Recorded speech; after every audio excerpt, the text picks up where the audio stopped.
And the date says 2/11/65. The name is Jimmy Lee Jackson. That's my writing. And the doctor is Dr. Dinkins. It was William Dinkins, but he's dead now. And age, Jimmy Lee was 26. A couple of years younger than I was. Vera Booker has a copy of the hospital note she took the night she checked Jimmy Lee Jackson into the emergency room.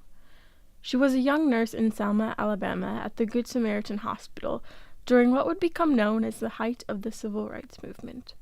As activists organized nonviolent protests to demand non-discriminatory voting rights, police often responded with attacks and brutality. Alabama State Trooper James Fowler shot Jackson while he was trying to protect his mother and grandfather from the police attacks following a peaceful march. Before Jackson arrived at the hospital, police jailed him, while his intestines hung from his abdomen. Can you imagine being on the ground, being drugged, and your intestines out? And coming 30 miles in a car? All been up. Jackson died after 8 days in the hospital.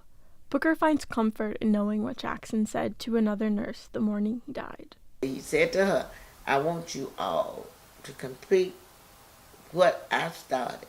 And I want you all to stick together, and I want you to make sure that you all vote, when you and vote. And that's exactly what those fighting for voting rights did. They stuck together through 3 attempts to march from Selma to the Capitol steps in Montgomery, where they would use their presence to demand that the law prohibits discrimination in voting.